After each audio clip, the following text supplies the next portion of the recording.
आज हम पढ़ेंगे कक्षा 9वीं का अध्याय 2 वास्तविक संख्याओं का एक्सरसाइज 1 दैट इज 2.1 प्रश्नावली 2.1।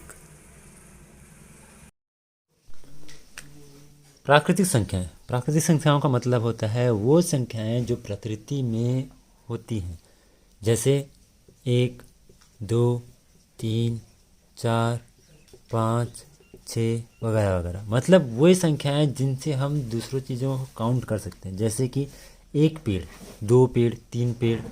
पूर्ण संख्याएं। प्राकृतिक संख्याओं में अगर हम शून्य को भी जोड़ते हैं, क्योंकि बिना शून्य के संख्याएं पूरी नहीं होती, तो प्राकृतिक संख्याओं में शून्य को जोड़ने पर जो संख्या बनती है उन्हें हम पूर्ण संख्या कहते हैं।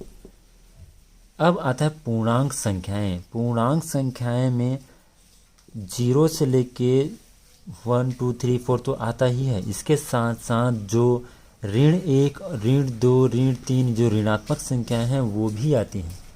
मतलब प्राकृतिक संख्याओं में सिर्फ धनात्मक संख्याएं आती हैं, पूर्ण संख्याओं में धनात्मक संख्याओं के साथ शून्य भी आता है, और पूर्णांक में शून्य और प्राकृतिक संख्याओं के साथ ऋणात्मक संख्याएं भी आती हैं।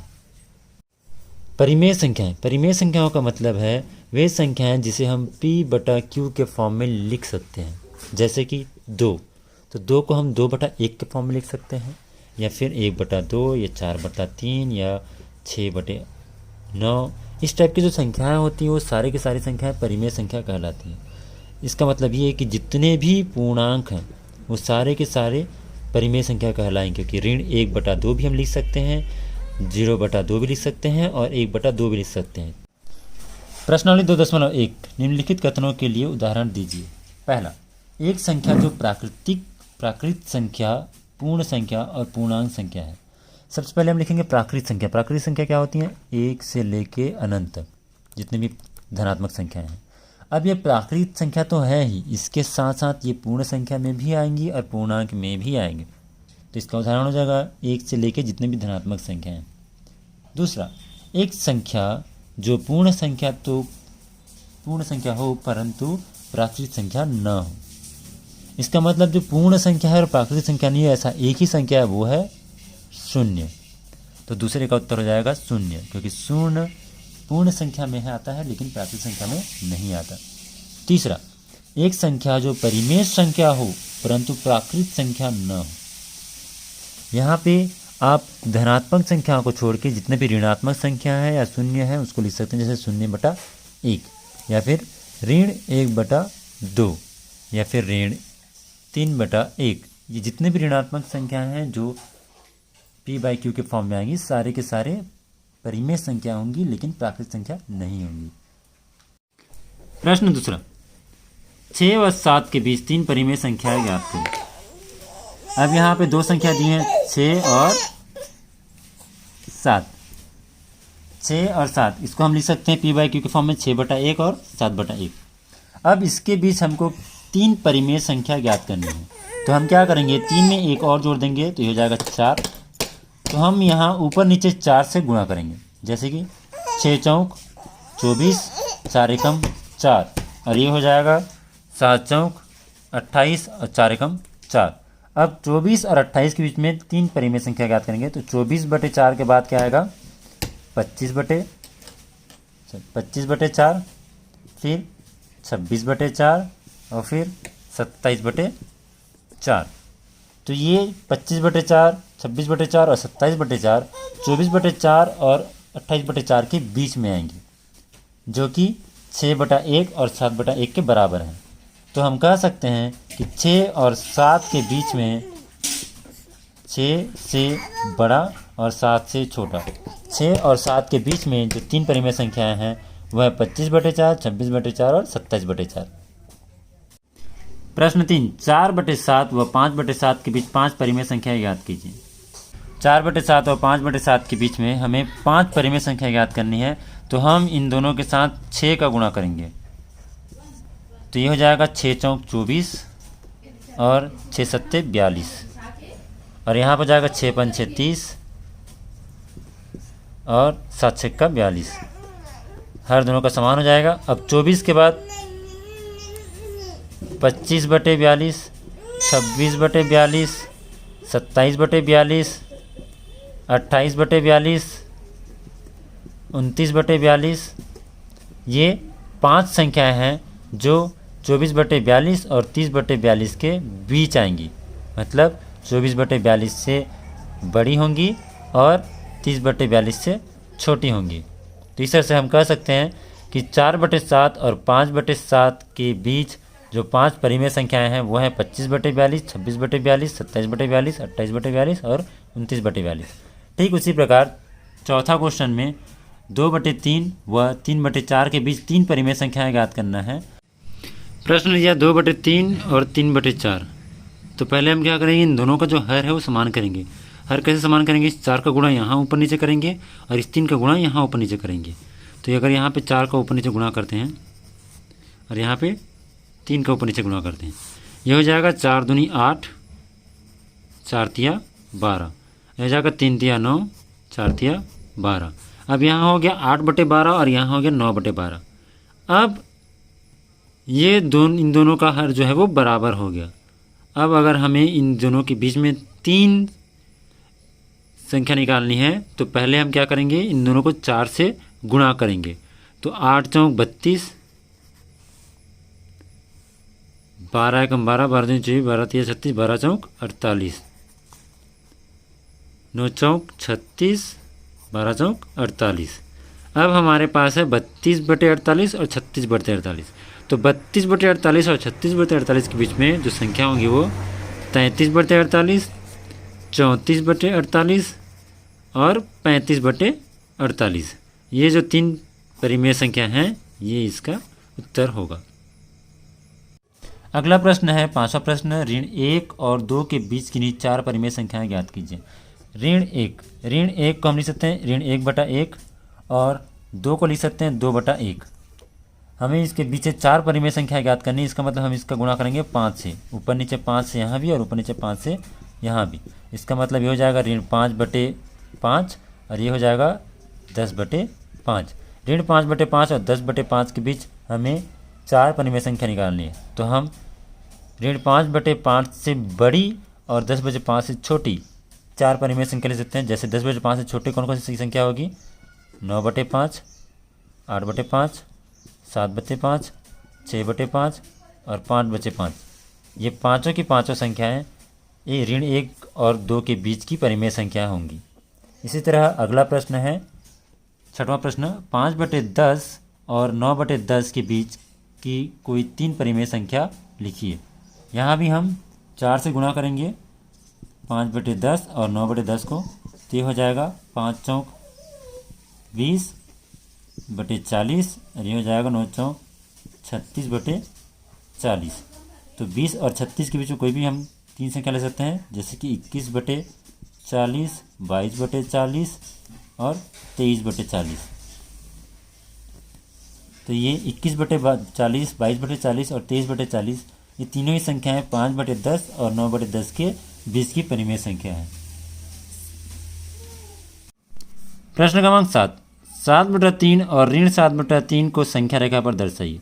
संख्या रेखा मतलब एक रेखा होती है जिसके बीच में शून्य होता है, उसके राइट साइड में धनात्मक संख्या और लेफ्ट साइड में ऋणात्मक संख्या होती है। अब हमें 7/3 और ऋण 7/3 को संख्या रेखा पर दर्शाना है। ऋण 7/3 को इधर लिख देते हैं और धन 7/3 को इधर लिख देते हैं। अब हम इसे पहले भाग देके देखते हैं। तो 3 से भाग देंगे तो ये हो जाएगा 2 दशमलव कुछ आएगा और ये भी 2 दशमलव कुछ आएगा। इसका मतलब संख्या रेखा पर ये जो ऋण 7/3 और धन 7/3 है वो 2 और 3 के बीच में आएंगे।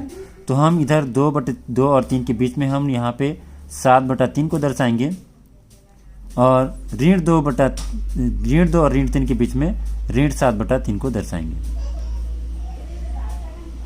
8वां प्रश्न, निम्नलिखित परिमेय संख्याओं को दशमलव रूप में परिवर्तित कीजिए और पता कीजिए कि ये किस तरह के दशमलव रूप में है। यहाँ पे हम 2 तरह के दशमलव रूप जानते हैं, एक शांत और एक अशांत। शांत दशमलव और अशांत दशमलव। शांत दशमलव अर्थात ऐसी संख्या जिसको भाग देने पर दशमलव के बाद जो संख्याएं हैं वो रुक जाती हैं, और अशांत दशमलव जिसमें दशमलव के बाद संख्याएं लगातार वही दोहराते रहती हैं। हमें इसके अंश को हर से भाग देना है और देखना है कि इसका उत्तर जो आ रहा है वो दशमलव में कितना आ रहा है। जैसे कि पहला वाले का उत्तर हो जाएगा 126 को हम 5 से भाग देंगे, तो 126 को 5 से भाग देने पर 5 दूनी 10, 5 पच्चे 25, फिर दशमलव लगाएंगे तो यहाँ पे शून्य आ जाएगा। 5 दूनी 10, यहाँ पर हमारा दशमलव रुक गया है, मतलब हमारा उत्तर आ गया है 25.2। तो 25.2 जो है वो एक शांत दशमलव का उदाहरण है। अब इसी प्रकार हम दूसरे को भाग देंगे, 335 को 16 से भाग देंगे, तो 16 दूनी हो जाएगा 32, 5 नीचे उतारेंगे तो ये हो जाएगा शून्यम, फिर लगेगा दशमलव,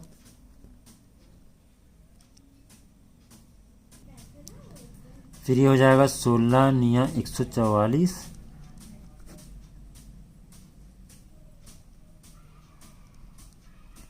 फिर दशमलव, फिर हो जाएगा 16 तिया 58, फिर एक जीरो, फिर 16 एकम 16, फिर एक जीरो, फिर 16 दूनी 32,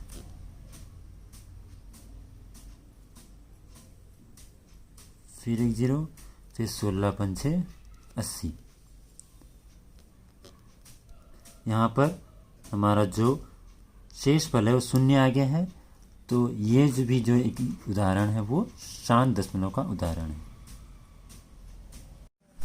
इसी प्रकार प्रश्न तीसरा और चौथा, इसके जो शेष फल है वो 0 नहीं आ रहा है, इसलिए ये भी एक अशांत दशमलव का उदाहरण है। और चौथा भी एक अशांत दशमलव का उदाहरण है, क्योंकि ये 3 3 3 3 ये ऐसे ही आगे बढ़ते रहेंगे। अब प्रश्न क्रमांक 9वां, निम्नलिखित दशमलव रूप को p/q के रूप में व्यक्त कीजिए। p/q के रूप में व्यक्त करने के लिए सबसे पहले हम क्या करेंगे, पहले प्रश्न को लिखेंगे। प्रश्न है 0.53। अब हम क्या करेंगे, पहले नंबर को अपने जगह पे लिख देंगे। अब जहाँ पे दशमलव है वहाँ पे 1 लिखेंगे जस्ट उसके नीचे, और दशमलव के बाद जितनी संख्याएं हैं उतने यहाँ पे शून्य लगा देंगे। ये p/q के फॉर्म में आ गया। उसी प्रकार दूसरा 16.8, तो पहले हम नंबर को लिखेंगे, दशमलव जहाँ पे है उसके नीचे में 1 लिखेंगे और उसके बाद जितनी संख्या उतने शून्य लगाएंगे। फिर प्रश्न क्रमांक तीसरा 105.25, तो पहले पूरे संख्या को लिखेंगे, उसके बाद जहाँ पे दशमलव है वहाँ पे 1 लिखेंगे और दशमलव के बाद जितनी संख्याएं हैं उतने यहाँ पे शून्य लगाएंगे। उसी प्रकार चौथा प्रश्न 7.36, तो पहले संख्या को लिखो, जहाँ पे दशमलव है वहाँ पे 1 लिखो और दशमलव के बाद जितनी संख्या है वहाँ पे उतने शून्य लगा दो। अब अगला प्रश्न क्रमांक 10वां, निम्नलिखित दशमलव को p/q के रूप में परिवर्तित कीजिए। यहाँ पहला प्रश्न है 0.70 बार। यहाँ पे ऊपर में एक डंडा लग गया है, इसको बोलते हैं बार। बार का अर्थ ये है कि ये जो संख्या है वो बार बार रिपीट हो रहा है, मतलब बार बार आ रहा है। तो इसको p/q के फॉर्म में कैसे परिवर्तित करते हैं देखते हैं। पहला प्रश्न 0.70 70 के ऊपर बार, इसको हम इस तरह से लिख सकते हैं 0.70707070, मतलब जिसके ऊपर जो बार लगा है वो बार बार रिपीट होते रहेगा। तो पहले हम माना p/q बराबर 0.7। ठीक है, पहले हम मानेंगे कि जो p/q है उसका बराबर कितना है 0.70 है। उसके बाद बार लग गया, मतलब ये बार रिपीट हुआ है। अब ये हो गया हमारे समीकरण 1। अब हम दूसरा समीकरण बनाएंगे जिसमें हम दोनों तरफ गुणा करेंगे। किसका गुणा करेंगे, एक ऐसी संख्या का जिसमें उतने ही शून्य रहेंगे जितने बार में संख्याएं हैं। बार के नीचे कितनी संख्या है 1 और 2, इसका मतलब हम 100 से गुणा करेंगे दोनों तरफ। 100 से क्यों गुणा करेंगे, क्योंकि इसमें 2 शून्य हैं। तो हम 2 शून्य क्यों लिए हैं, क्योंकि यहाँ पे 2 संख्याएं हैं बार के नीचे। तो 100 से गुणा करने पर तो ये हो जाएगा लेफ्ट हैंड साइड में, मतलब लेफ्ट साइड में 100 पी बटा क्यू, और इधर हो जाएगा 0.707 गुणित 100। तो ये तो हो जाएगा 100 पी बटा क्यू। अब इधर अगर हम 100 से गुणा करते हैं तो 0.2 कदम आगे बढ़ जाएगा, तो ये हो जाएगा 0.7070 बार, मतलब 100 से गुणा किए तो ये जो दशमलव है 2 कदम पीछे खिसक गया। अब ये हो गया हमारा समीकरण 2। अब हम समीकरण 2 से समीकरण 1 को घटा देंगे, तो क्या हो जाएगा 100 पी बटा क्यू ऋण 1 पी बटा क्यू, 1 को हम लिखते नहीं हैं, बराबर 70.70 बार ऋण 0.70 बार। अब यहाँ पे देखो 100 पी बटा क्यू में से 1 पी बटा क्यू हटाएंगे तो ये हो जाएगा 99 पी बटा क्यू, बराबर 70 बार में 70 बार घटाएंगे तो ये पूरा शून्य हो जाएगा। अब 70 में शून्य घटाएंगे तो 70 का 70 ही रहेगा, तो ये हो जाएगा 70। अब ये जो 99 है इसको हम इस तरफ से इस तरफ पक्षांतर कर देंगे। जब हम पक्षांतर करेंगे तो ये गुणा में है, इधर जाके भाग में हो जाएगा, तो ये हो जाएगा पी बटा क्यू बराबर 70/99। इस तरह हमें पी बटा क्यू के फॉर्म में मिल गया नंबर, जो कि है 0.70 बार का पी बटा क्यू फॉर्म। इसी प्रकार हम दूसरे प्रश्नों की बनाएंगे। उसी प्रकार हम दूसरा बनाएंगे 8.39 के ऊपर बार, तो इसको हम ऐसे लिख सकते हैं 8.393939 और अनंत तक। तो हम माना पी बटा क्यू बराबर 8.39 बार, ये हमारा पहला इक्वेशन बन जाएगा, पहला समीकरण। अब यहाँ पे बार के नीचे 2 संख्याएं हैं, तो हम यहाँ पे 2 शून्य लगाकर यहाँ से गुणा करेंगे, तो इस 100 से गुणा करने पर ये हो जाएगा 100 पी बटा क्यू बराबर 8.39 बार गुणित 100। तो 100 पी बटा क्यू बराबर 839.39 बार, ये हो जाएगा दूसरा इक्वेशन, दूसरा समीकरण। अब दूसरे समीकरण से पहले समीकरण घटाएंगे। समीकरण 1 को 2 से घटाने पर 100 पी बाई क्यू ऋण 1 पी बाई क्यू बराबर 839.39 बार ऋण 8.39 बार। तो ये जो बार है दोनों का दशमलव के बाद, ये दोनों माइनस कैंसिल हो जाएगा। 839 में 8 घटाएंगे तो हो जाएगा 831, और 99 का पक्षांतर करने पर ये हो जाएगा 831/99। अतः 8.39 बार को हम 831/99 लिख सकते हैं पी बटे क्यू के फॉर्म में। तीसरा प्रश्न 3.127 के ऊपर बार। अब यहाँ 7 के ऊपर बार है, इसका मतलब बाकी संख्याएं वैसी रहेंगी, सिर्फ 7 बार रिपीट होगा। तो पहले हम क्या करेंगे, माना पी बटा क्यू बराबर 3.127 के ऊपर बार।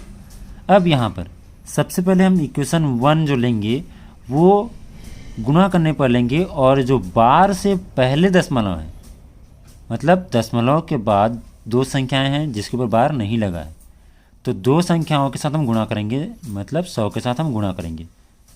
ध्यान से देखना, यहाँ बार से जो पहले जो संख्याएं हैं उनके साथ हम गुणा करें, मतलब जो उतनी संख्याओं की शून्य लगा गुणा कर रहे हैं, तो 100 से गुणा करेंगे तो ये हो जाएगा 100 पी बटा क्यू बराबर 312.7 के ऊपर बार, ये हो जाए इक्वेशन 1। अब यहाँ पर समीकरण 1 में अब बार कितने नंबर के ऊपर है, 1 नंबर के ऊपर, तो समीकरण 1 में हम 10 से गुणा करेंगे क्योंकि यहाँ पे 1 नंबर है, तो समीकरण 1 गुणित 10 करने पर ये हो जाएगा 100 के बजाय 1000 पी बटा क्यू, और ये हो जाएगा 312.7 बार, दशमलव 1 कदम आगे खिसक जाएगा, ये हो जाएगा इक्वेशन 2। अब हम इक्वेशन 2 में इक्वेशन 1 से 1 को घटाएंगे तो ये हो जाएगा समीकरण 2 ऋण समीकरण 1, मतलब 1000 पी बटा क्यू ऋण 100 पी बटा क्यू बराबर 3127.7 बार ऋण 312.7 बार। अब इसमें हम घटाएंगे तो 1000 में 100 घटा देंगे तो कितना होगा, शून्य का शून्य, शून्य का शून्य, 10 में 1 गया 9, 900 पी बटा क्यू बराबर इस 7 बार जो दशमलव के बाद है वो तो पूरा कैंसिल हो जाएगा। 7 में 2 गया 5, 2 में 1 गया 1, 11 में 3 गया 8 और 2 का 2, तो इधर बचेगा 2815। 3127 में 312 घटाने के बाद बचेगा 2815। अब हम 900 को पक्षांतर करेंगे तो P बटा Q बराबर 2815 बटे 900। ये हो गया हमारा उत्तर। एक बार और समझिए, यहाँ पर दशमलव के बाद 2 संख्याएं हैं, उसके बाद तीसरी संख्या में बार लगा हुआ है। तो पहले हम इस संख्या को इस फॉर्म में लाएंगे कि दशमलव के बाद जो भी संख्या है उसके ऊपर बार लगे रहे। तो उसके लिए हम जो 2 संख्या हैं उतने का गुणा करेंगे, तो 100 से गुणा करने पर इधर हो जाएगा 100 पी बटा क्यू, और इधर ये जो 2 संख्या हैं वो इधर आ जाएंगी, तो 312.7 के ऊपर बार। अब 7 के ऊपर बार है, मतलब जो पहले हम क्वेश्चन बना चुके हैं उस तरह से प्रश्न है। तो अब हम एक संख्या है तो एक संख्या का शून्य लगा के हम गुणा करेंगे, तो 10 से गुणा करने पर ये हो जाएगा 1000 पी बटा क्यू, और ये हो जाएगा 3127.7 के ऊपर बार। अब इसके बाद इसकी यहाँ पर भी दशमलव के बाद 7 के ऊपर बार है, यहाँ पर भी दशमलव के बाद 7 के ऊपर बार है, दोनों सेम संख्या हैं। तो हम घटाएंगे तो ये दशमलव और उसके बाद की संख्याएँ कट हो जाएंगी। तो इसी तरह समीकरण 2 में 1 घटाएंगे तो यहाँ पे अंतिम की संख्या दोनों माइनस हो जाएंगी, और जो बचेगा उसमें से हम इसको माइनस करके यहाँ लिखेंगे। 1000 में 100 माइनस किए 900 बचा, और इसको पक्षांतर करने पर ये P बटा Q के फॉर्म में आ गया।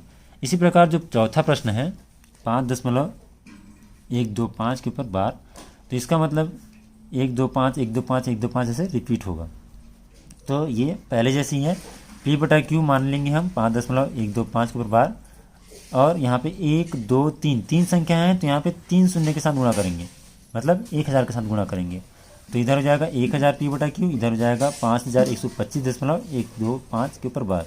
अब समीकरण 2 में समीकरण 1 को घटा देंगे तो ये हो जाएगा 999 P बटा Q बराबर 5120।